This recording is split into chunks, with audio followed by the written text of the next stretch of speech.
అమ్మ. ఏం లేదండి. ఇప్పుడు జనరల్‌గా మనకి చక్రాస్ పట్టుకుంటాయి గదా! చక్రాస్ పట్టుకున్నప్పుడు వాటి గుణగణాలకి విరుద్ధంగా ఉన్నప్పుడు అట్లా డిసీజ్ లాంటివి వస్తున్నాయి కదా మనకి. అవును. సో, ఒక స్టేజ్‌లోనేమో మనం మన కాన్సంట్రేషన్ ఐ మీన్ మెడిటేషన్‌తో క్లియర్ చేసుకుంటున్నాము. సో, సేమ్ ఇష్యూస్‌కి కొంచెం మంది పేషెంట్స్ ఎవరైతే ఉన్నారో మెడిసిన్‌తోనే క్లియర్ అవుతుంది. సో, ఇప్పుడు ఈ రెండిటికి క్లియరెన్స్ కోసం ఎలా వర్క్ అవుతుందనేది ఒక డౌట్ ఉన్నది నాకు. అంటే మెడికల్ పరంగా చూసుకొని మెడిసిన్‌తో క్లియర్ అవుతున్నాం. ఇప్పుడు మనమేమో న్యాచురల్ మనలో ఉన్న శక్తిని జాగ్రత్త పరిచి మనం అవుతున్నాం. సో, సేమ్ అలానే అంటే ఈ చక్రాస్‌ని గూడా మెడిసిన్‌తో పాటు క్లియర్ చేయగలుగుతారా? కుండలిని అనుకోవచ్చు, చక్రాస్ అనుకోవచ్చు. చేయటానికి వీలుంటుందా? ఒక నిమిషం స్టాలిన్. కొంచెం బ్యాక్‌గ్రౌండ్ స్టాటిక్ నాయిస్ వస్తుంది. వినిపించట్లా కరెక్ట్‌గా నాకేనా? అందరికి అలా ఉందా? కొంచెం మందికొస్తుందండి. యాక్చువల్‌గా ఎవరన్నా లేదంటే 2 డివైస్‌లలో ఆన్ జేసి ఉండొచ్చు. అది ఓకే. అవుతున్నట్టు అనిపిస్తుంది నాకు. ఎక్కడో గాని ఎవరో 2 డివైస్‌ని గూడా యూజ్ జేస్తున్నారు. అదే. స్టాటిక్ వస్తుంది. ఓకే. అది నాకు వినిపించలేదమ్మా. మళ్ళీ ఒకసారి చెప్తావా? ష్యూర్ అండి. జనరల్‌గా మనకి చక్రాస్ పట్టుకున్నప్పుడు మనకి కొన్ని రోగాలవ్వచ్చు, లేదంటే నెగటివిటీ అవ్వచ్చు. మనం ఇంటర్నల్‌గా మన ధ్యానంతోని మనం క్లియర్ జేస్తున్నాం గదా! అవును. లైక్ షుగర్ ఉన్నది, బీపీ ఉన్నది, లేదంటే లివర్ ఇష్యూస్ ఉన్నాయి, కిడ్నీస్ ఇష్యూస్ ఉన్నాయి. ఇవేంటంటే ఎక్సెసివ్ హీట్ వల్ల అవుతుంది. కొన్ని చక్రాస్ అంటే విరుద్ధంగా ఆలోచనలు అవ్వచ్చు, గుణాలు అవ్వచ్చు, వాటి వల్ల అవుతుంది. సో, కొంచెం మందికి బయట వాళ్ళకి ఎవరైతే మెడిటేషన్ చెయ్యరో వాళ్ళకి మెడిసిన్ త్రూ క్లియర్ అవుతుంది. అవును. మనకేమో ఇంటర్నల్‌గా మన ఎనర్జీని మనం యాక్టివేట్ చేసి క్లియర్ చేస్తున్నాం. అక్కడ మెడిసిన్ ఎలా పనిచేస్తుంది? సో, ఇన్ కేస్ మెడిసిన్ పనిచేస్తుంది అంటే ఈవెన్ చక్రాస్‌కి కూడా పనిచేస్తదా? కుండలిని అవ్వచ్చు, చక్రాస్ ఉన్నది. వాటిని కూడా మెడిసిన్ త్రూ జాగృతం చేయడానికి వీలుంటుందా? నో, గుడ్ క్వెషన్ అమ్మా. అది ఆహ్, మెడిసిన్‌తో బిఫోర్ సర్జరీగా మెడిసిన్‌తో ఏమవుతుందంటే క్యూరింగ్ జరుగుతుంది. ఓకే. ఇంపార్టెంట్ హ్మ్. ఆస్పెక్ట్ ఏంటంటే ఏదైనా ప్రాబ్లమ్ వస్తే దాన్ని బెటర్ చేయడానికి curing. And medicine works on sympathetic system. ఆహ్, సహానుభూతి నాడి అంటారు గదా! లెఫ్ట్ సింపాథెటిక్, రైట్ సింపాథెటిక్ అంటే ఎడమ సహానుభూతి, కుడి సహానుభూతి నాడుల మీద యాక్ట్ చేస్తుంది మెడిసిన్. యాక్ట్ చేసి ఏం చేస్తుంది? ఏదైతే అప్స్ అండ్ డౌన్స్, ఇప్పుడు హై బీపీ, లో blood pressure, glucose, like any ups and downs వచ్చినప్పుడు వాటిల్ని క్యూర్ చేస్తుందనమాట. ఆ అప్ అండ్ డౌన్‌ని తగ్గిస్తుంది. అండ్ అదొకటి. ఇంకొకటి ఏంటంటే it acts on the left and right sympathetic system. Meditation ఏం చేస్తుందంటే it acts on the parasympathetic system, which is not controlled by medicine. Medicine has no control over parasympathetic system. And అది first. ఇంకొకటి ఏంటంటే it అదేం చేస్తుందంటే are ఆ రా అసలు ఏంటి మూలం ఏమిటి దాని దగ్గరికి వెళ్తుంది ప్రాబ్లం. మూలం నుంచి వస్తుంది. మూలంని స్లోగా కరెక్ట్ చేస్తూ ఉంటే అసలు ప్రాబ్లమ్ కూడా ఫిక్స్ అవుతూ ఉంటది. ఫిక్స్ అవుతుంది. అందుకే మనకి సహజయోగంలో ధ్యానం రెగ్యులర్‌గా చేస్తూ కంటిన్యూయస్‌గా చేస్తూ ఉంటే కొంతమంది సిస్టమ్ చాలా క్లియర్‌గా ఇమ్మీడియేట్ ఎఫెక్ట్ ఉంటది.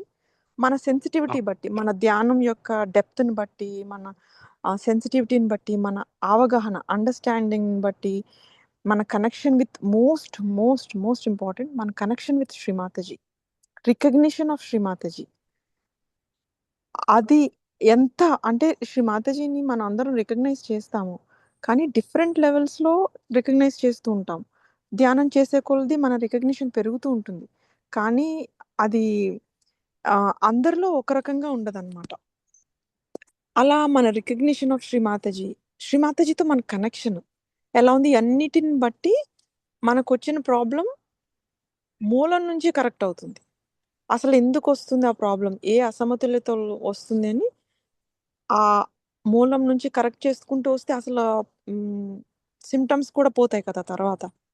అలా అవును. అవుతుందనమాట. సో, రెండిటికి ముఖ్యమైన డిఫరెన్స్ ఏంటంటే మెడిటేషన్ పారాసింపాథెటిక్ సిస్టమ్ మీద వర్క్ చేసి మూలాల నుంచి కరెక్షన్ చేస్తే ఆటోమేటిక్‌గా సింపాథెటిక్ సిస్టమ్ బ్యాలెన్స్ అయ్యి యాక్చువల్ ప్రాబ్లమ్ కూడా రిజాల్వ్ అయిపోతుంది.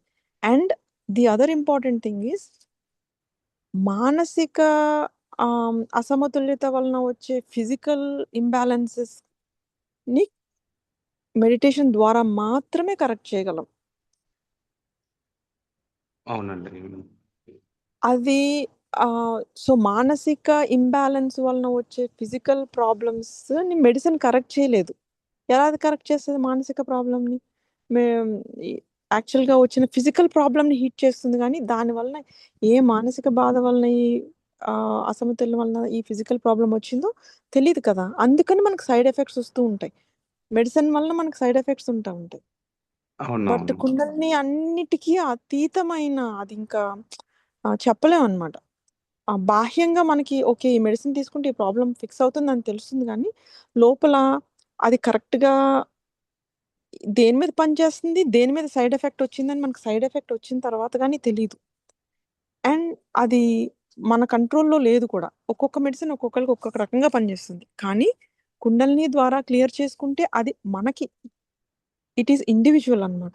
ఏ వ్యక్తికి ఎక్కడ, ఏ విధంగా, ఏ చక్ర, ఏ నాడి క్లియర్ చేస్తే ఆ ప్రాబ్లమ్ అతి సునాయాసంగా, సులువుగా క్లియర్ అవుతుందనేది కుండలిని ద్వారా మాత్రమే సాధ్యమనమాట. రెండిటికి చాలా డిఫరెన్స్ ఉంది. బాహ్యంగా ఓకే. అది ఇది తగ్గుతుందనిపిస్తుంది గానీ, ఒకటి చాలా సహజం. దైవ కృపతో ఎటువంటి ఆహ్, సైడ్ ఎఫెక్ట్స్ లేకుండా మూలం నుంచి కరెక్ట్ చేస్తుంది.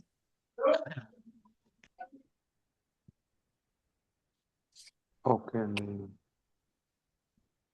సో, ఇంకొకటేంటండి, ఇది జనరల్‌గా మన నేచురల్‌గా ఏందంటే, దైవ ప్రకారంగా మనకి నార్మల్ డెలివరీస్ ఉంటాయి. ఇప్పుడు సిజేరియన్ కామన్ అయిపోయింది.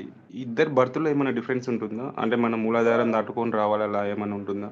ఇక్కడ నాభి చక్రం నుంచే బయటికి రావడం ఇలా జరుగుతుందా? అదేమన్నా డిఫరెన్స్ ఉంటుందండి జనరల్‌గా బర్త్‌లో పిల్లలకొచ్చి? ఆల్ అంత నేచురల్ బర్త్ అంటే నేచురల్ బర్త్ ద్వారా బ పిల్లలు పుడితే like movements and everything is definitely preferable.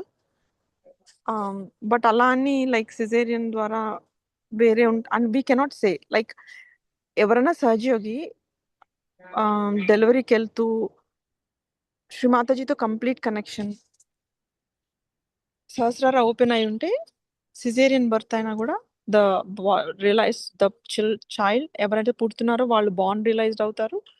And అంతా కరెక్ట్‌గా ఉంటుంది. ఏమి ప్రాబ్లమ్ ఉండదు. ఎప్పుడు when they are self realized and they are connected to the divine. ఒకేలాగా ఉంటుంది. అలా అని బయట మామూలుగా if they are not realized ah, effect ఉంటుంది అని it definitely normal delivery is preferable.